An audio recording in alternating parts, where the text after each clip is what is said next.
The broadcast is now starting. All attendees are in listen-only mode. Good afternoon. My name is Tracy Nyer, and I'm with the Virginia SBDC. I'll be your facilitator for today's webinar. For those of you who are not familiar, the Virginia SBDC is the largest and most effective provider of customized counseling and education for small businesses in Virginia. Most of our services are offered locally in 27 locations throughout the Commonwealth. Today's webinar is one of our educational offerings and is part of our ongoing webinar series, Google and Beyond, Marketing and Managing on the Web. Today's topic is marketing planning for 2019. All of our Google and Beyond webinars are presented by Sidney-Smith, a web and mobile strategist, author of Solo Mo Success, Social Media, Local and Web Small Business Marketing Strategy Explained, and president of W3 Consulting. If you have any questions during the presentation, please type those questions into the question window and Ray will do his best to answer them. Without further ado, here's Ray Sidney-Smith.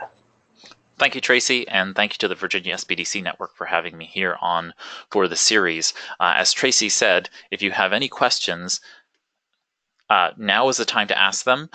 Go ahead in the question panel and ask questions as we make our way through this session together, and I'll try to answer as many of those as I can in the Q&A time.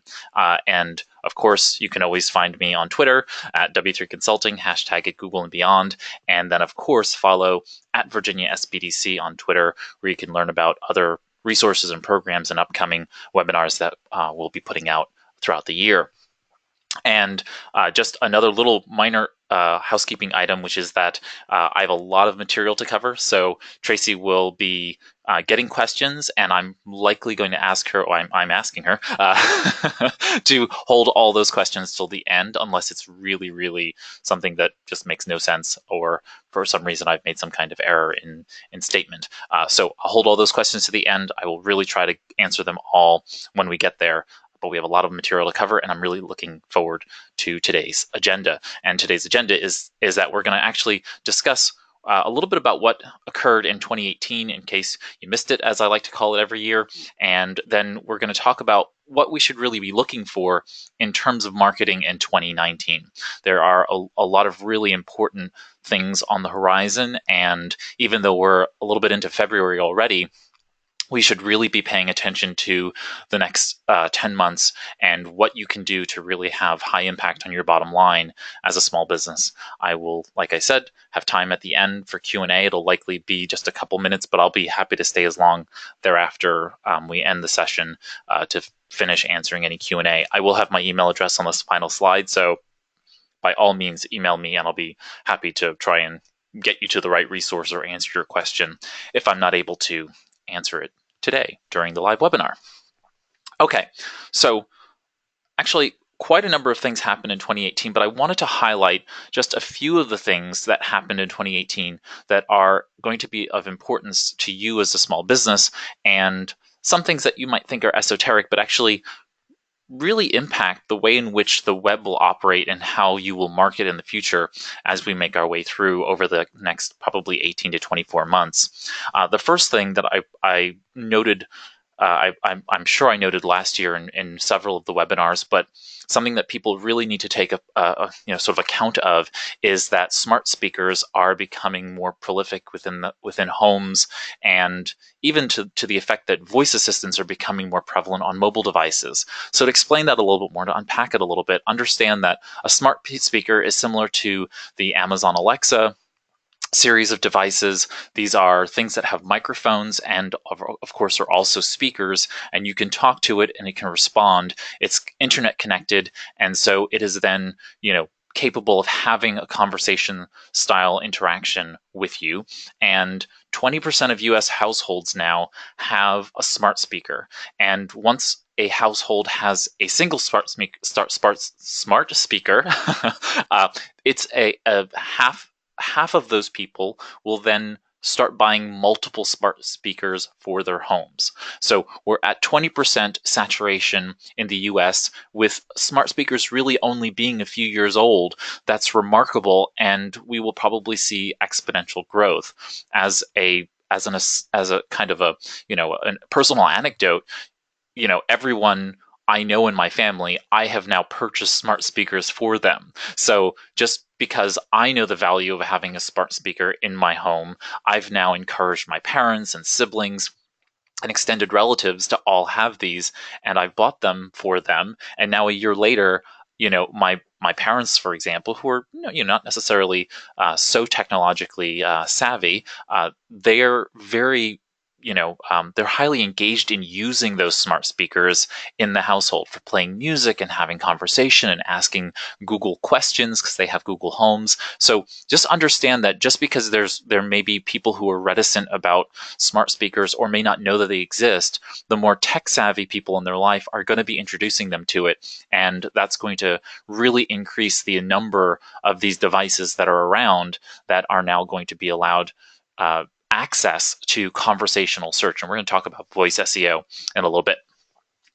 Next, more people are listening to podcasts, and this is a kind of a muddy statistic, but understand that most people are listening to podcasts today. Now, we don't really think about podcasting in the same way anymore because podcasts traditionally were audio that was downloaded to a device and then listened offline, and now we have applications like Spotify that are in the process of purchasing large podcasting companies and large, software that run podcasts. And Spotify is a streaming music service that is now absorbing a lot of the podcasting market, which means that podcasts are no longer just downloading for offline access, but also streaming content. So it's becoming a little bit more like radio in that sense.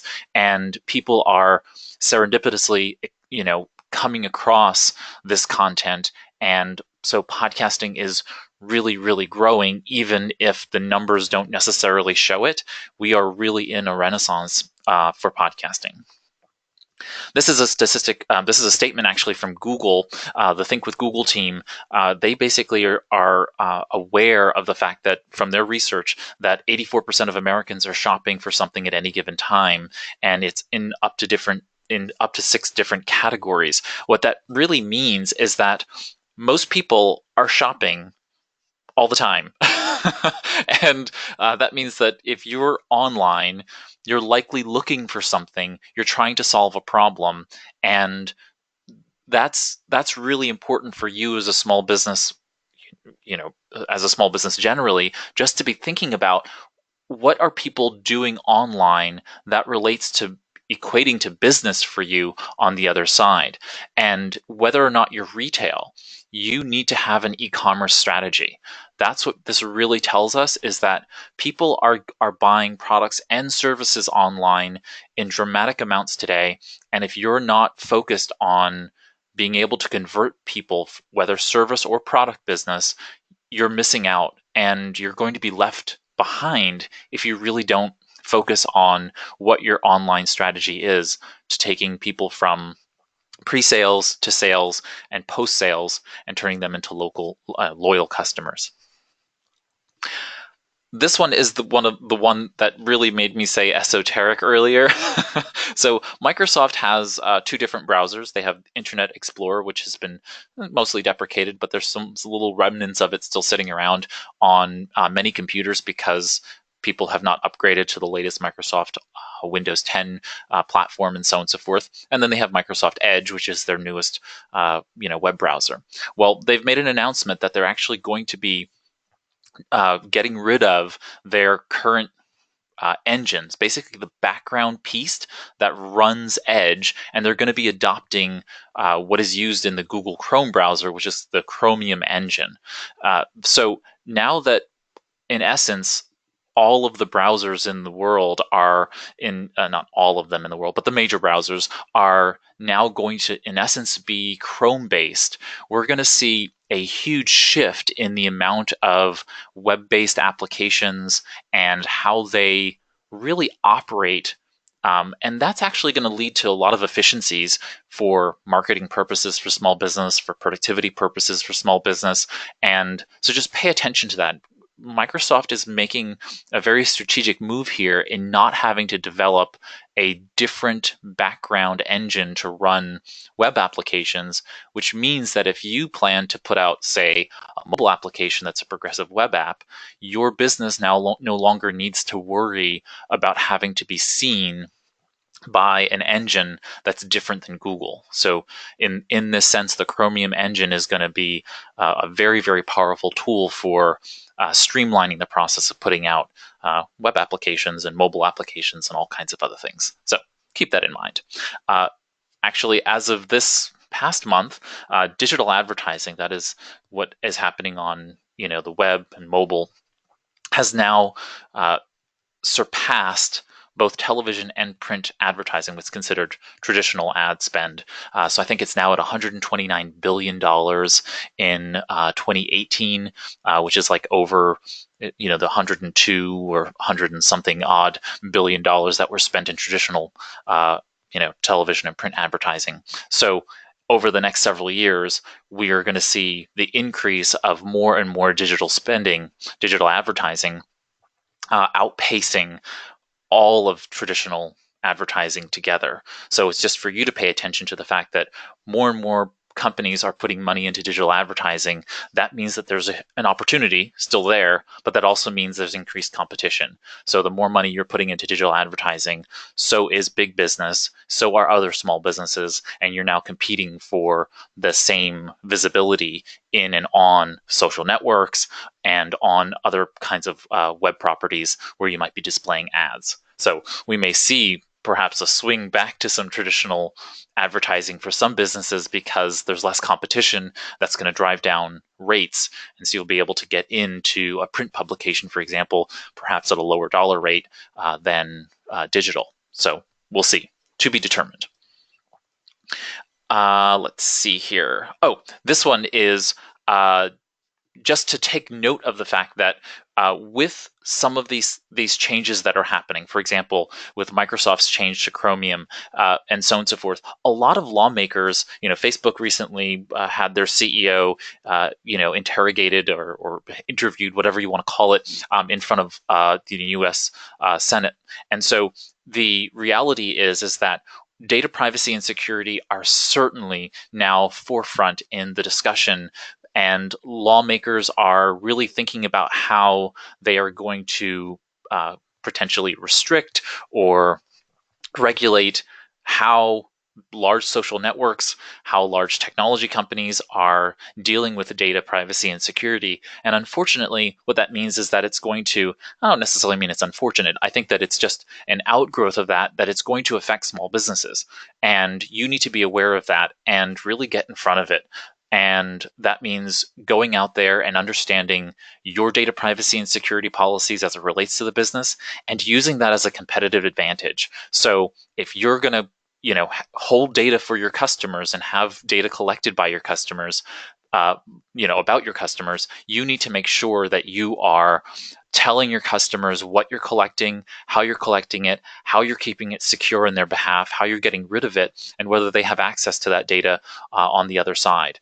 And that's going to allow you to build trust with the people who are coming to you to solve their problems, whether that's a want or a need.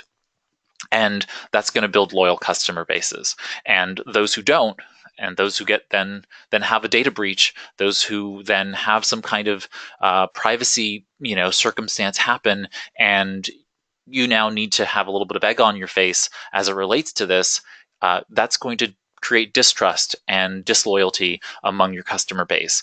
And so if I were you, I would approach this from what's going to make my business more secure, the data more secure, build greater trust and greater loyalty with my customer base, which means focusing on data privacy and security.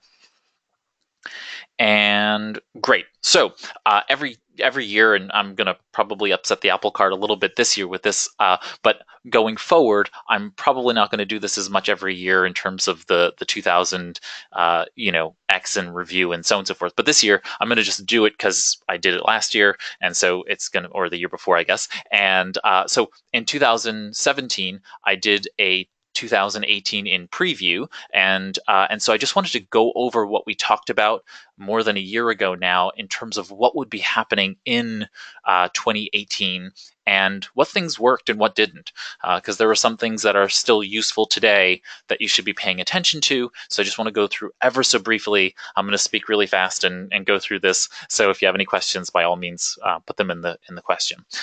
One of the predictions for 2018 was that social media influencers were going to start becoming mainstream media stars. And absolutely, that's the case. We've had several people who are Instagrammers or YouTubers then go on to being and starring in mainstream major motion pictures, for example, and who have gotten television shows on mainstream television networks. So what we're seeing is that small business owners who are subject matter experts who can build a social media following could also get boosted into mainstream media through the use of good social media influence. So it's something to take. If you're in that space and you want to do that, it's certainly its own kind of revenue and business model, but there's still a huge amount of opportunity in becoming a social media influencer yourself, but also knowing that those folks who are influencers, that is, people who have social media followings, are powerful in the social networking space, and you should be paying attention to that. We're going to talk about that in a little bit today as it relates to that. I then had a prediction about the Generation Z, that is those that follow the millennials, would be really changing the way in which social media was being utilized. And that is absolutely the case. So now what we're seeing is a change. And this is not something you need to really pay attention to in 2019. We'll probably talk about this at the end of this year or the beginning of next year, which is in 2020 and beyond, we're going to see a shift from social networks like Instagram and Facebook and LinkedIn and so on and so forth and Twitter to more private messaging spaces where people are having much more intimate relationships with their family and friends, but also with the brands in which they're connected to. So instead of having a Facebook page, now you're going to have a WhatsApp or Facebook Messenger presence where you're having this one-to-one type of communication. We'll talk a little bit about how you can make that happen this year, but really that's going to start to take hold as Generation Z and younger become much more data privacy aware and want to have much more bespoke and intimate conversation with the brands in which they're operating. Okay, chatbots. We're going to talk about chatbots. Absolutely, chatbots are everywhere. They've come out in droves, and you should really be paying attention to chatbots. And we're going to talk about that. Live streaming. As I said, at the end of 2017, live streaming is going to be really important. We did not see a lot of small businesses embrace this, but we have now seen most brands and certainly a lot of influencers jumping on the live stream bandwagon, and for good reason. It's a very, very powerful platform, and we're going to talk about that today as well. Internet of Things. There are now 7 billion devices that are internet connected live in the world. And so as a small business, you need to really start thinking about how the Internet of Things can help your business, and that comes into play with geofencing, geolocation, beacons, and that kind of technology. So absolutely, that's something that's coming along. It's probably a very small percentage of small business retail that's going to adopt it, but for those who do, there's a huge payoff for you. I'm not giving this one to myself.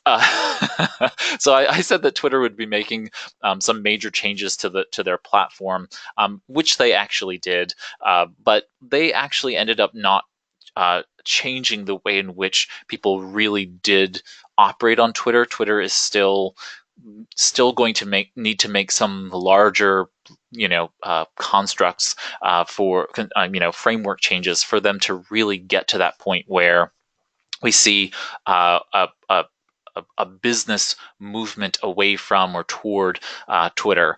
Twitter still is kind of on the verge of either being purchased by a much larger conglomerate or continuing to stay where they are. Their user base has pretty much stagnated. They're a very strong driving force for journalism. So if you're trying to get media press, it's obviously still the place to go to connect with media, to connect with celebrities, and whether they're local celebrities or national or international celebrities. And they are a place that can certainly drive web traffic. When you post links to things that are valuable, people come to it. But we haven't really seen the real tidal change necessary for Twitter to really break out of that box. And I wish they would, being a huge Twitter fan, but they haven't done it. So next up is that LinkedIn, which is owned by Microsoft, has been making a number of really remarkable changes on the platform. They've given and birthed new life into the LinkedIn Groups platform, bringing it to mobile, really trying to re-engage and reinvigorate the platform, and they're highly integrating it into the Microsoft Office 365 environment so that people are capable of accessing and interacting and engaging with people who are on LinkedIn directly from the interface. So that's going to be very exciting to watch. At the end of 2017, I talked about cryptocurrency really as a mechanism for being able to start to use it as a real currency in the world. And we see that. It's certainly happening. It's not happening at the speed and certainly the speed and commonality that I hoped it would. So I'm not giving that one to myself. I still think that cryptocurrency will, even as of last week, JP Morgan Chase is the first bank to create its own available cryptocurrency. They're calling it the JPM coin. And so that means you have a US bank supporting cryptocurrency, even with the head of the bank, Jamie Dimon, having been fairly critical of cryptocurrency all these years. They're going not full steam ahead, but they're certainly giving cryptocurrency veracity by putting out their own blockchain based currency. So to be determined, but the blockchain technology is still, I still say this is a supporting technology that will really change the face of business infrastructure in the future. Okay, audio. We've already talked about this, and we're going to talk about it again today, but audio is and will be a huge part of your business marketing going forward, and you should be paying attention to all things that are audio. Okay, so I feel like I did a good job in predictions in 2017 for 2018. And so what I want to do this year is now talk about what you really need to plan for in 2019. Okay, so over the next 40 minutes or so that I have your attention, I'm hoping that we can have a conversation about really some broad areas where you can make some inroads with some good planning and execution as it relates to your own marketing strategies as small business owners. And so I'm going to talk about each area and try to give you a little bit of insight into what you can do in those areas in order to be able to move forward. And I could spend the balance of our webinar literally only talking about Instagram strategy, and I'm sure we'll have another webinar where we talk about Instagram again.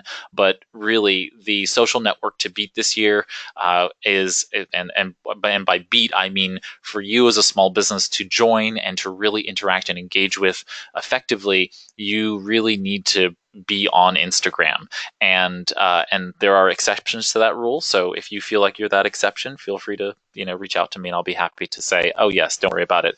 You should be where you are. But Instagram has become the dominant social network. It is and has grown in every statistic, both on the organic posting and space, but also on the advertising space. You're capable of doing so much on Instagram today, and really growing your social presence through Instagram. So Instagram is the rock star right now. I don't know if that's the case in 2020, but certainly in 2019, you will see more and more brands, adopting Instagram as their home, because there are just more and more people who are, gravitating toward Instagram as their primary social network. Okay, marketing automation. I want to just spend a few minutes talking about marketing automation, a couple minutes, and just letting people know that in order for you to do the rest of what I'm going to talk about, you really need to understand how to use marketing automation better as small business owners. Traditionally, what happens is I meet with a small business owner and they tell me that they have too much to do and too little time to get it all done. And that's the narrative that we all experience. So it's not really an excuse. And now what we really need to do is understand how to use technologies that are out there that can really help us automate. So for example, there are tools like IFTTT, if this then that allow you to be able to automate workflows so that you're able to do more by setting up these kinds of automated software integrations. So I can connect my website to social media, and I can connect my social media to my invoicing software and my accounting software and so on and so forth. They can talk to one another and therefore I don't have to interact with each of the software in order for it to do things. So if someone comes to my website and completes a form on my website, well, it can talk to IFT or another tool called Zapier, Zapier. Zapier can now enter that person into my customer relationship management software, my CRM, and now I didn't have to do that data entry. I didn't have to have someone on my staff do that data entry, and now it's capable of creating all of the necessary things that would take up time and energy that I just really don't need to do. So this is about creating efficiencies in the process, but also staying in a high level of customer experience so that when a lead comes to your website and they make their way into this marketing funnel. Kind of the image you can see here is kind of a funnel, right? So I'm a raw lead or someone who's just interested in the product generally or service generally that you sell. I'm going to have all of the appropriate touch points given to me to make me feel like I've had a positive, great customer experience. And then as I make my way through closer to the sale, now I'm going to be put in touch with likely a human who is going to make those interactions with me just as good or better. But the reality is that a lot of the stuff that happens along that path can be done by technology today. And so you're really going to need to invest in learning about this area and getting used to the fact that your potential customers are going to be expecting this kind of real-time 24/7 response through technology that you couldn't provide through human resources. Okay. All right. So I wanted to then kick it off with a little bit of change in the way in which the market has kind of accepted things. This is a lot driven by Google.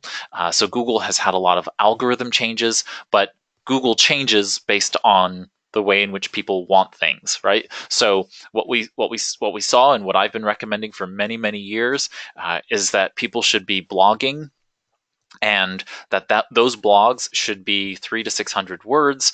Google has a minimum 200 word requirement for a blog post or a page on the internet to be really indexed. It's always been a little bit murky, but that's been the recommendation. To be clear, then 300 to 600 words as a blog post once a week was a pretty good standard to recommend. Well, today we are seeing that shift. Google is now, in essence, making the recommendation through the data that it provides that longer form content, evergreen content, is the more vital, more traffic friendly and engagement friendly content to be producing. So you need to start thinking in terms of really 4 different types of content, written content, and now we're talking about something that is 1,000 to 2,000 up to 5,000 words in length. So you're talking about a much longer piece of rich content that explains something in depth. So instead of little bite-sized pieces, you're now writing something that is really going, getting involved in the details of what that person's trying to solve. And it becomes an anchor piece. Evergreen content is becoming cornerstone content, as they call it in the marketing world, for you to be able to create, which means you don't need to create as much often, but you're producing just as much content and bundling it together into this greater piece. So you have written content, video, image stories, and we'll get to that in a little bit, and then audio. And these longer form content pieces are what can really draw website visitors, website traffic to your website. And then you need to make sure that the long form content has a sales component built into it. So think of this from the perspective that if you have a call to action where you want people to sign up for your email newsletter, and that's going to start the sales process, then in your long form content, you need to make sure that that call to action is not only embedded in that long form content, but it's also effective. So you just can't paste and embed the form at the bottom of that post and hope and pray. You need to be following your Google Analytics, following your newsletter marketing software's analytics. If you use MailChimp or Constant Contact or otherwise, what is the conversion rate for people who are coming to that long form content and ultimately converting into email newsletter subscribers, into sales, and then modifying it, using the data to make good decisions to modify it so that you start to convert people. There's no reason to create long form content if it's not going to be converting people. And so that gives you an opportunity to be able to really make positive inroads to it. But we are seeing that long form content is the future, thanks to Google, or dictated by Google for the next bit. So start thinking about that. And you could think about this from the perspective that instead of creating a post every week, which is 52 posts a year, now you're thinking about 12 really highly powerful, engaging, pieces of content that might be multimedia, right? It might be written and video and images and audio all in one post to most effectively give someone all of the things they need to answer that question or problem that they're trying to answer. All right, this takes us to one of the things I talked about in the marketing automation section was this idea that we have the need to be able to be on all the time for our customers. They're coming to our website on mobile devices by and large, but many people still come to desktop websites, and they need and want engagement from the brand. And we know that there is like a 30%, some statistics show up to 30% higher conversion rates for people with live chat on their website than not. And so as a business owner with a website, you really need to up the ante here and start embracing not only live chat, but also what are called chatbots or bots. So let's explain this a little bit. One, live chat is just the ability to have someone visit your website, and then there'll be a little chat icon. They can click on it and then engage with a human on the other side. That could be you. It could be someone on staff.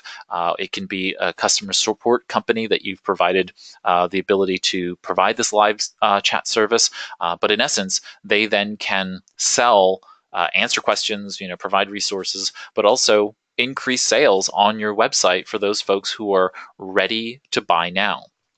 So that's live chat. And what's really brilliant is that if you go to if you go to your Facebook page and go into the page admin settings, you can actually, 60% of U.S.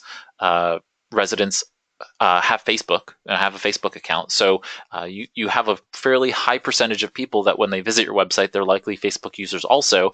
And Facebook has given you the ability through your Facebook page to embed the messenger client on your own website. So you just go into the Facebook page, you go to page admin, and under Messenger, you can create your own Messenger live chat button, and then you embed it on your website. And now when someone comes to your website, they could just click on the button, and instead of you having to have a separate application and separate system and so on and so forth, they're just messaging you through your Facebook page. And so you get a little message in Facebook. You can respond to those people. If you're not available, it gives them a little automated message to let them know you'll respond when you get a chance. Very, very fluid system that Facebook gives you completely for free. So there are paid versions of these tools. There are lots of really great tools that are out there, but just be aware that the ability for you to do that is very powerful. One way that you can actually utilize this with social media is that you can do what are called Ask Me Anythings or AMAs. If you have an engaged social media audience or want to create one, maybe you set up a regular AMA where you tell everybody, hey, at 2 p.m. on Tuesdays, if everybody hops on, we'll have an AMA with the business owner, which is presumably you. And now you have a whole bunch of people who can engage with you via live chat. Maybe they come onto your website, maybe they come onto a portal, and you can now engage with those people in live conversation and answer their questions and moderate from there. So lots of really cool ways in which you can use live chat, both from a social media perspective, but also my primary point is from a customer service and sales perspective directly on your website. Okay, then there are chatbots. So chatbots are, in essence, little bits of software that run automatic conversations with people. And there are not just interesting little proofs of concept now, but there are very stable, strong chat services where your business can use those, without concern, and they can provide, again, resources, customer service, all kinds of things directly from your website. This is very, very powerful stuff. So there is, first and foremost, there is at least one add-on available if you have a Wix website, and I don't know its exact name, but you can find it within the app market in Wix. But you have the ability to, in essence, create this little automated bot tool that allows your Wix website to interact with customers and provide resources, send PDFs, send them to an FAQ section if they have a question, access different account things and give them responses back. There's a tool called Instabot. If you go to instabot.io, instabot.io, that allows you to create a bot, and you can use that on your Squarespace website. I'm pretty sure they allow you to do that on other websites, but if you have a Wix website, there's an add-on in the app market. If you're on Squarespace, you can use Instabot. And then if you're on WordPress, there are several different platforms that allow you to do this. But if you want to create a really interesting one, you should look to, again, Facebook Messenger. And this is not because I support Facebook, but the reality is that they've just made it really powerful. Many people use Facebook Messenger as a tool for being able to engage with people. And as I said earlier, that we are moving from social networks to now social messaging, where people are now, instead of sharing to their Facebook page or to their Instagram profile, they're now sharing with a smaller group of people. Well, if you can create the engagement with your brand where they're already engaging with their family and friends, you can now get to where they are and have a more intimate conversation with them. And this is one way to do it. So Facebook Messenger is a powerful platform, and there are 3 different tools that you can use for that. So there's Chatfuel, ManyChat, and then Dialogflow. So you could take those names down, you could do some research and see. All of them have a free version of some kind. And I believe that for most of you, Chatfuel will fuel what you need a chatbot to do, pun intended. So Chatfuel, ManyChat, Dialogflow. Check them out. And if you have questions, like I said, shoot me an email. I'll be happy to tell you what I know. Okay, next up is live video. Live video comes in many different formats, and so you can think about this from the perspective of YouTube Live, Facebook Live, Instagram Live, Twitter or Periscope, but Twitter Live and Periscope, and many other platforms. LinkedIn has just embraced live video by making it available on the platform, seemingly to everyone. I haven't seen anyone say that they didn't have access to it, but I think everybody who has a LinkedIn profile now has access to LinkedIn Live. And then there are products out there where you don't even need a social network in order to create live video.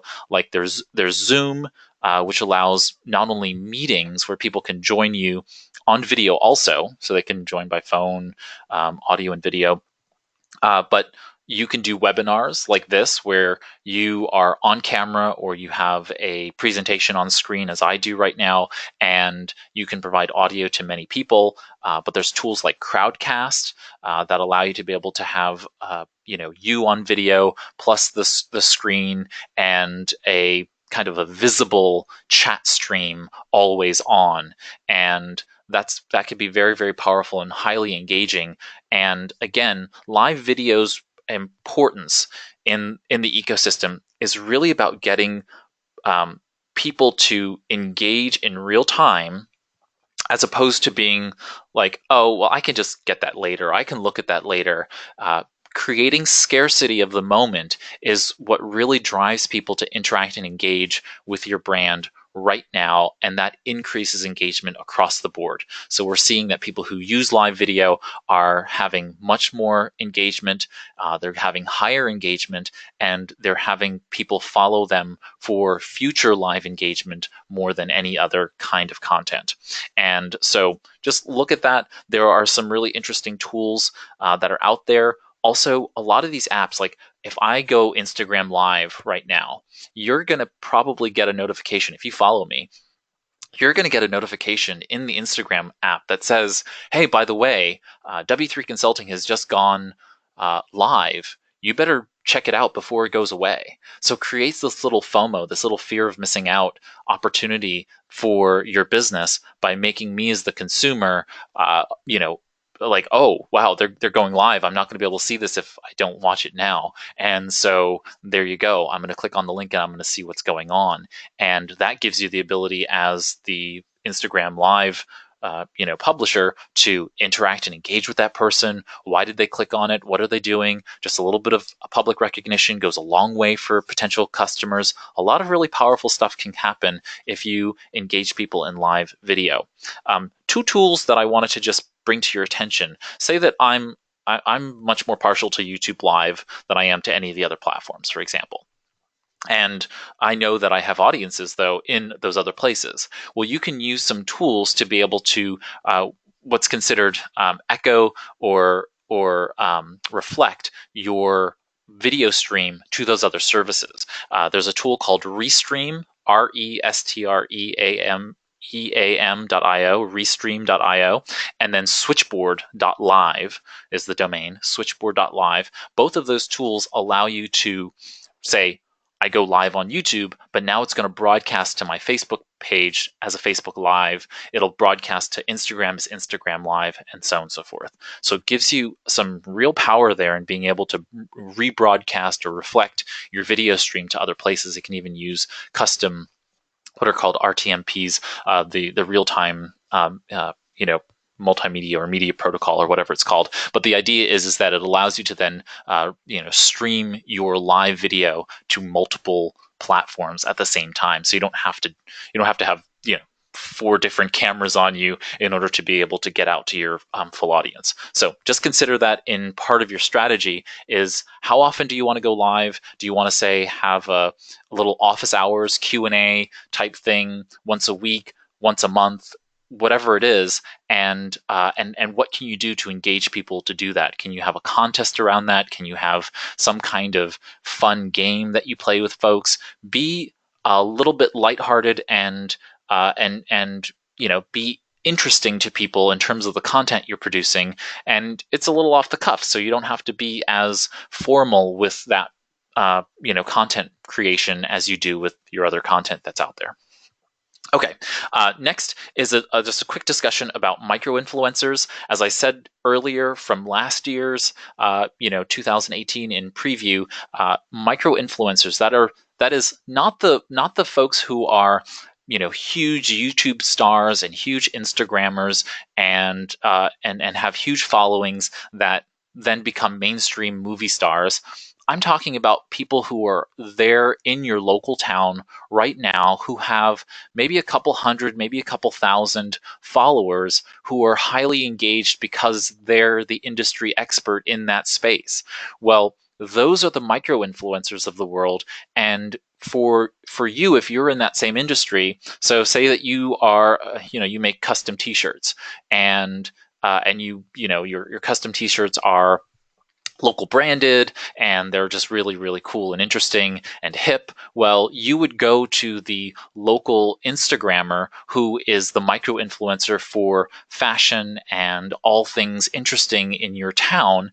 And you would then just reach out to him or her and say, hey, I would really like to have you, advertise my business, basically have a sponsored arrangement for my business so that we can get in front of your audience. And most often than not, they'll be very happy to have income coming in for what they're already doing. If you have to work out that arrangement typically, one to one and see what it looks like. But you could have a lot of success in either having that Instagrammer do what they call an account takeover, where they come and post on your account, but they then mirror all those posts on their account so people can see that they're happening.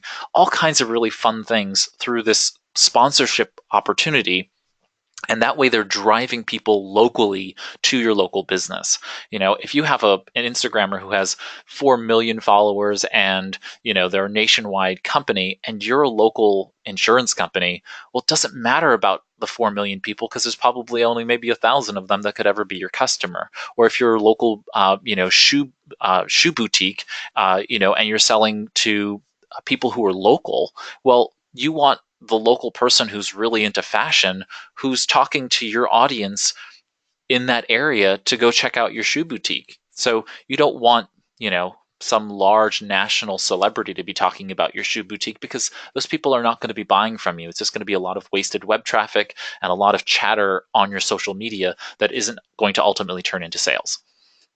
Okay, I want to talk about voice SEO. As I said before, smart speakers are everywhere. We have podcasts, we have all these kinds of things going on. And in reality, what you really need to be doing is thinking about how your website is being optimized for Google as it searches and indexes your website for voice search. So there's something called rich snippets, and rich snippets is the kind of technical term Google uses for the content it surfaces from your website and says aloud via things like Google Home, Google Assistant, Siri, and otherwise, and to some extent Amazon Alexa. And so when someone asks a question of Google and Google answers it, it's looking for those rich snippets. You need to go to your web developer, web designer, or if you are the person who holds those roles in your business, you need to do a little bit of research into looking up what rich snippets are and how that impacts your web traffic. So, for example, this may not be useful to you if your business is retail and you're trying to get people to understand more about your product, because Google's just going to go to your website, lift the rich snippets, and say it to the person on the other end.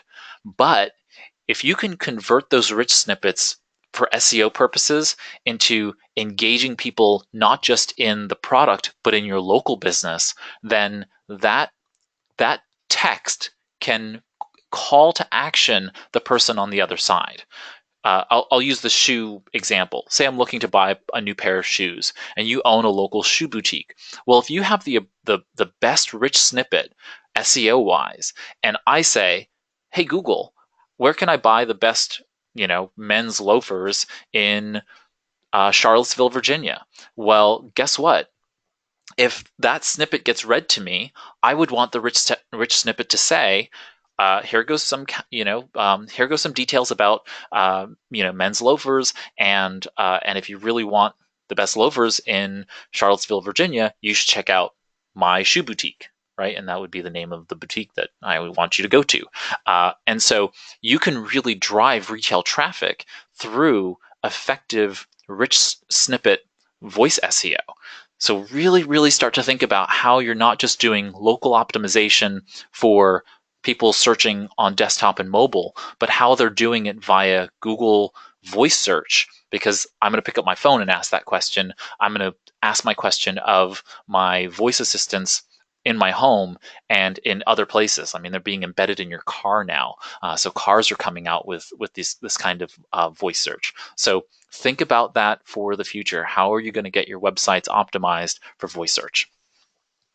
Okay, this leads to the next kind of thought here with Google and search. And Google has, in the last 6 months, announced their movement into Q&A. So this is really for subject matter experts for the most part. And so if you're a subject matter expert or a thought leader and you really want to demonstrate your expertise, then pay attention. Google has provided a Q&A. Well, they didn't provide it. Actually, it's provided by schema.org, schema.org, and they are now supporting and indexing this, though. So you may know what Quora is. Quora is a social network where people can ask questions and get answers from all kinds of people about all kinds of topics. You have Yahoo Answers, and Ask.com was once upon a time very similar in the sense of a Q&A kind of format. And Google has even dabbled in this before. But now what they're doing is they're saying that you on your own website, if you create your content with the appropriate formatting for Q&A, that is, I ask a question and then there's an answer and it's formatted on the page as such, Google will index that in a very special way to display that at the top of a page. Why is this important? More and more today, people are asking questions in a natural language format. So instead of doing a search as I do, because I'm a bit older generation than the people who were doing this, but my generation, I'm much more likely to type a search that is, if I was looking up content marketing, I would type in content marketing best practices. But someone who is 20 years younger than me, well, guess what? They're going to say, hey, Google, how do I do content marketing, right? How do I? Do I need to? How much is X? They're going to ask questions with I in it, and that means your Q&A, your question, needs to actually represent what someone's actually going to say in their question to you, the expert. Then you provide the answer, and then Google drives those clicks to your website. Okay, so just take that into account, that Q&A content marketing can be very, very powerful, and this doesn't require the long form content marketing that other brands need to do. So if you're a subject matter expert and you want to really get out there, Q&A content marketing can be very, very powerful using the question and answer schema.org indexing. Okay, next up, podcasting. Just very, very briefly, I wanted to cover podcasting. As you all know, I am a huge fan of podcasts, and it's a very important part of the future. Audio is and is going to be very powerful. Podcasting allows you to create, as a consumer, I'm capable of creating my own content by stringing together different podcasts together to be my entertainment, education narrative throughout my day. And I'm not controlled by when a radio program airs. I can choose when to listen to it. I can pause and come back to it later. And I'm not restricted by internet access because I can download it now and then it's on my phone or on my device and I can listen to it anytime with or without the internet. And so we have smart speakers, and I've already talked about that. But as a business, you should really be paying attention to the fact that just like with an Instagrammer or a YouTuber who's a local influencer or micro influencer, there are a lot of people who are launching podcasts today. There are currently 600,000 podcasts out there, and there are more launching every day. And you need to pay attention to who are those people who are podcasters in your industry, in your area, and whether or not there's an opportunity for you to be a guest on their podcast. Just reaching out to them and saying, hey, if you ever need somebody with this level of expertise or this perspective, I own this, store, or I have this business that provides those services, I'd be happy to be on your show. And podcasters are generally very happy to get those kinds of requests because they're always looking for different and new and interesting people to have on their podcast. You could, of course, launch a podcast, and that's a whole project by itself, and we've talked about that here. There's probably a webinar archive about that topic. And then there's podcast advertising. And so if you are not willing to be a guest because you don't want to be recorded and you're not willing to launch your own podcast, then at the very least, you should start looking at advertising on podcasts. And there are many ways in which you can do this, but really start looking at podcasting as an opportunity to really get in front of people, especially since a lot of these platforms, once you pay for that podcast ad, that's not for all of them, but for many of them, once you pay for an ad to be in a podcast, it's in that podcast episode forever.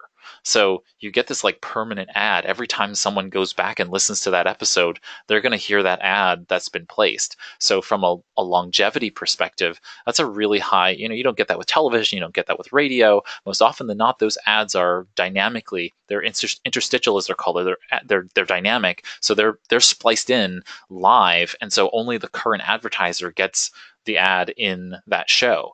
But with many podcasts, it's stitched in, it's edited in, and then it's permanent. And so then you have this permanent ad in the format. So consider all of those things in terms of podcasts. And certainly in 2019, we're going to hear more discussion about podcasts as it continues to grow. And don't really get excited by the hype. Understand that podcasting will become, huge and trendy, and then everybody will say in 2020, oh, podcasting is dying, or in 2021, podcast is dying, and that's not true. It's been around for 20 years. It'll be around for the next 50. Nobody's getting rid of podcasting. It's just in this renaissance state where a lot of people are paying attention to it at the moment, but it's never going to stop driving traffic and not being a good marketing platform. Audio is very intimate. That brings us to multi-channel storytelling. And so much of today's social media is rubbish. And what we need to start thinking about is how do we create a story and captivate our audience that are the people who are potential customers, our current customers, and past customers who we want to come back and buy from us again, in narrative of our brand, of our products and services, but also the narrative of our audience. And so many times what we're seeing is this disparate type of conversation. And you're busy. I do this the same way, and a lot of times I see something that's very interesting to my audience. I capture it, I send it out to them, and I go on with my day. And in reality, what needs to happen is we need to step back for a moment, take a deep breath, and say, okay, what's the story behind this? Does this fit the brand? Does it fit my products and services? Does it fit my audience? And what's the story that can be told behind this piece? And does it need to be converted to multiple different channels to be able to tell that story? And the answer is almost 9 times out of 10, yes. So if you have one specific story, I have a new piece of a new shoe that's coming to my shoe boutique. I'm sticking with the Charlottesville shoe boutique analogy here. But if I have this new shoe that's coming out for the season and I want to really display that, well, I need to think about how it's going to be portrayed on Instagram. What's the story behind it? Why was this designed this way? Why am I putting it in my store? Why am I stocking it in inventory? Why do I want you to buy this? How does my audience respond to it, right? So you might have someone who is a person who's already purchased the shoe come and tell their experience and what they felt like wearing the shoe and how comfortable it is and how stylish and all these other things. And you need to now figure out how to broadcast that across your various social media and figure out how the story connects to one another appropriately. And without that, then you have a lot of mishmash and you're not really directing people in a flow of content. You should have themes by month or quarter or season. You should have the ability to be able to have a narrative that fits the brand and not just be throwing things at the wall in kind of a willy-nilly perspective. I've been doing a lot of research into storytelling recently, and what I'm learning is that some of the most ancient mechanisms for being able to tell stories still work today. All we're doing is putting a technology flair on top of it. So really start to understand story. I believe we actually have an upcoming topic on this. Tracy, correct me if I'm wrong, but storytelling is really important, and we need to really focus on how is a story told across all of our channels together, so we have a consistent conversation, a consistent narrative about the stories we're telling. Very, very quickly, radical authenticity. I think it's really important to bring people behind the scenes, and we're going to see more and more of this in 2019, and you need to really be paying attention to this. You can't just have all the front end marketing stuff. You really need to bring people into the back office and the back scenes and let people into your world. I'm not talking about releasing, intellectual property or, brand secrets or anything like that, but really letting people get to know you and the people who provide your products and services a little bit more than you already do. And that kind of authenticity really speaks to people. It's really getting a lot more brands recognition for just being real with your audience. Brand ambassadors and affiliates. You need to build a sales team. Most often than not, you don't have a staff of sales executives who are out there selling your product. And so if you're having trouble, especially in e-commerce with this, you should really look to brand ambassadors and affiliates. Again, going back to micro-influencers, many micro-influencers may want to become a brand ambassador. If you pay attention to Instagram, you will see a lot of people who are, this happens in the fitness and kind of wellness space. You'll see them being the brand representative for a particular nutrition product or a particular sport apparel company. And the fitness folks have gotten it figured out. They have embraced the Instagrammers who are out there, who are posting content every day. You can see them flexing their muscles and showing off their, skinny jeans and whatever they're wearing. But the reality is that it works. The reason why they're doing is it works. And so you need to figure out, is your industry appropriate for brand ambassadorship? And if so, go out there and hire your brand ambassadors and really get them on point. So those are people you're paying up front for them to do the content. On the other side is affiliates, and those are people who you're paying for CPA, cost per action. That is in the sense that they drive people to a specific link. That link then registers them as the person who sent the traffic. And then when someone purchases from your website or from your business, they're referencing or using that code so that the affiliates get credit and you pay the affiliates for that. For their sale. You can exponentially grow your business if you use affiliates. I mean, that's just the end result. I know a lot of people have reticence about this because there's work involved, but we've done a whole webinar on that topic. So check it out in the archives on virginiaspdc.org.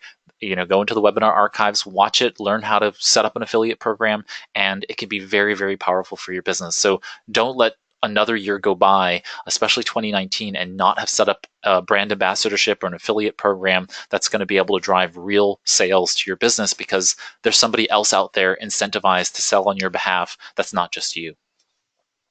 Okay, and I'm going to close out with retail loyalty programs. There are a wide variety of retail loyalty programs. There is 5 stars. There's Kangaroo Rewards. There's Tap Mango.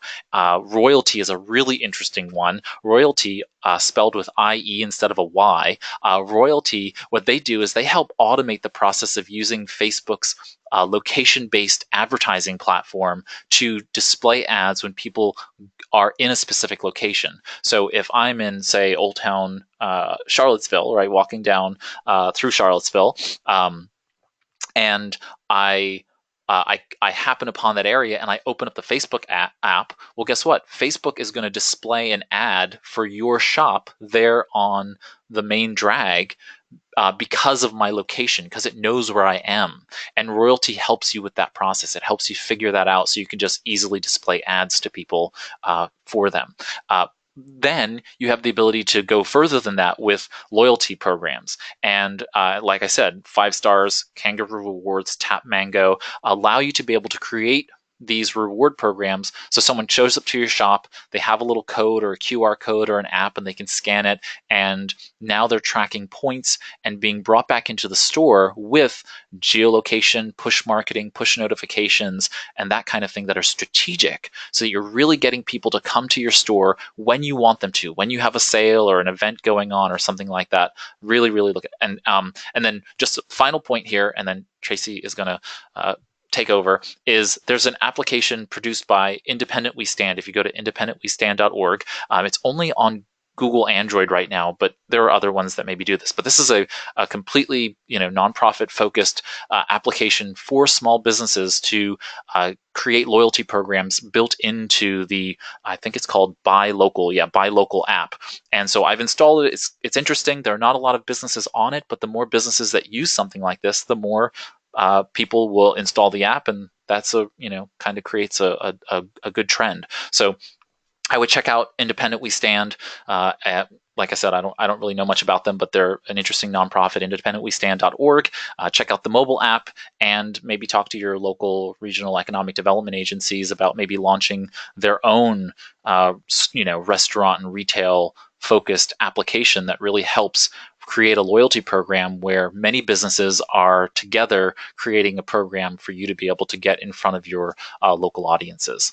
And so, in summary, really quickly, create high quality stories and remember that the stories that you're creating, the content you're creating, helps you create native ad experiences. So in a way, your story creation really ends up being your ad creative process. So you shouldn't have to create ads, ad creatives. All of your ads should be the posts that are already created on behalf of the stories. The ones that are highest engaging then become the sponsored posts, the ads that you present on social media and elsewhere. You have to determine a budget for both content and ads.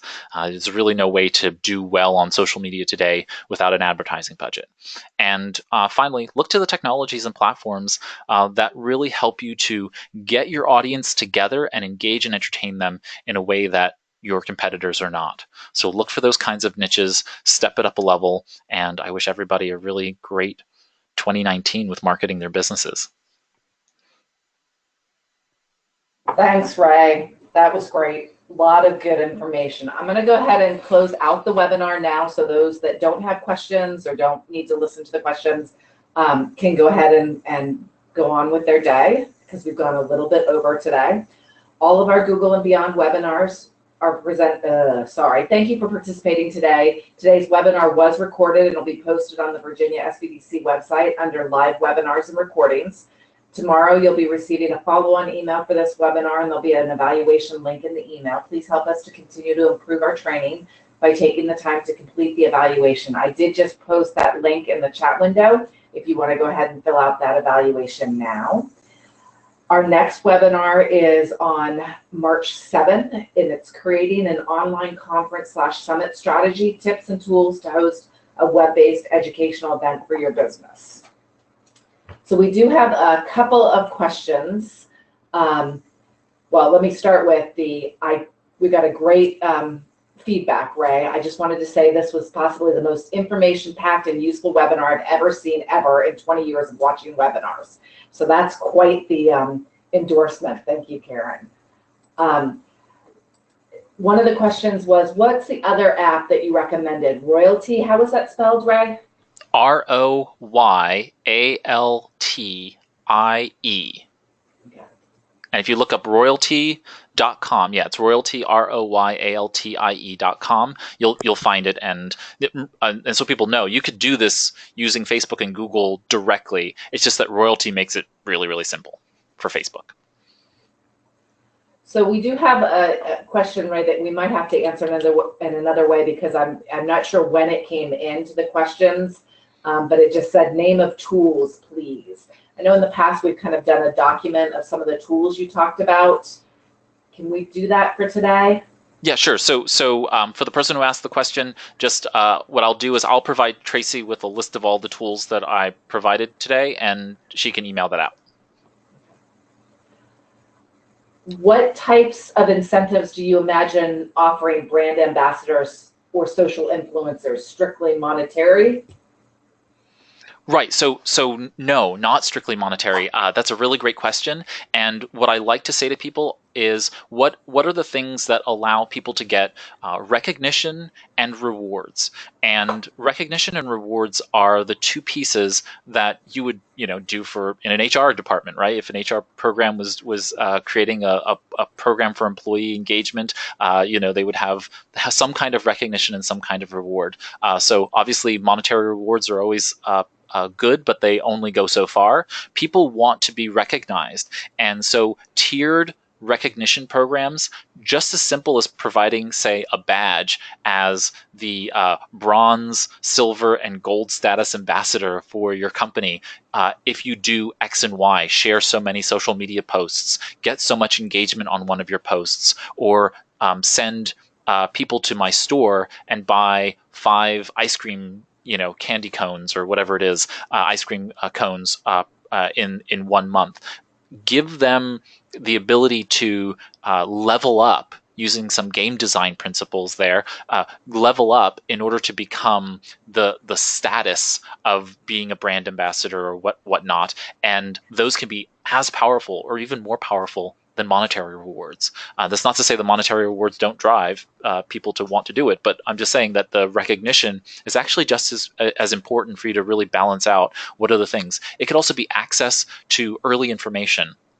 I know this myself. Like I'm a Hootsuite global brand ambassador. I'm not paid by Hootsuite to do anything, and I am in the program because they tell me what's going to happen before it's going to happen, and that's more than enough for me to be it to be valuable for me, because then I can educate my customers. The moment a change happens at Hootsuite, I'm able to already have prepared myself for that change because I knew what was happening.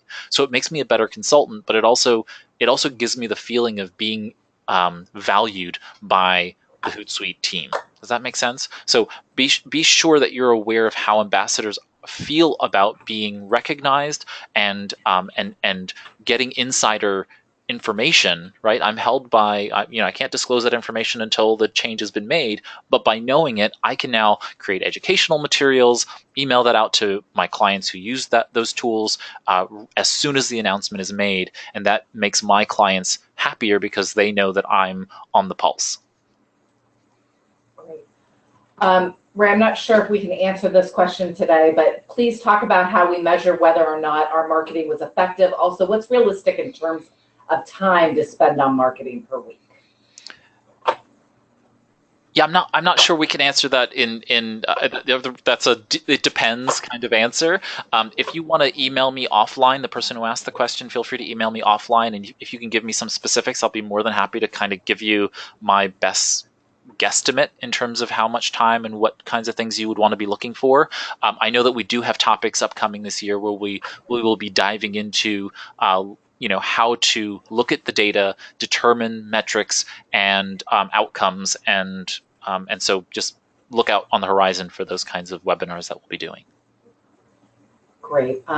Please tell your audience about Arlington company Wirewheel, whose SW, I'm not sure what that's, will help them with data privacy and security compliant. Sure. I don't know what that's about, but I guess people can Google it. Okay. Yeah. Wasn't sure. And then the last isn't really a question, but maybe you want to provide a little bit of feedback. At a podcast, the person says, I had a podcast, but the time and expense of producing a show did not produce any income. It was fun, but very time consuming and distracted me from more immediately profitable endeavors. Sure. So that is a frequent issue with podcasters today, is that podcasting does take a considerable amount of time. Without knowing you or the situation, there are things that you can tweak to have made it profitable immediately, and that's just going to be a reality factor. That is, looking at how to monetize the podcast upfront, making sure that you're monetizing the podcast, making sure that you're doing effective SEO. If your podcast website, the website that hosts your podcast, is not bringing in real traffic to your business and converting them, just like I talked about with long form content, having the appropriate calls to action built into the content, that means in a podcast audio and in the text on the pages that are rendered to Google, we need to be able to drive local traffic if you're a local business, or just traffic generally if you're a non-local business. You need to be doing all of the functions of being able to convert people. In this case, you're just adding audio to it. And then, if it's a time factor, time is money. How much is your time worth it versus hiring someone to do the technical components to get your podcast live? Some tools that are out there today, Buzzsprout, Anchor.fm, Simplecast, they provide a much more streamlined approach to being able to go from recording your audio to publishing without all of the rigmarole that goes into publishing a podcast. So there are lots of techniques out there. If you want to email me, I'll be happy to give you some further insights into what I do to save time and to make podcasts more effective. Great. Thank you, everyone, for participating today. Ray, thank you for your time. We look forward to seeing everybody on March 7th.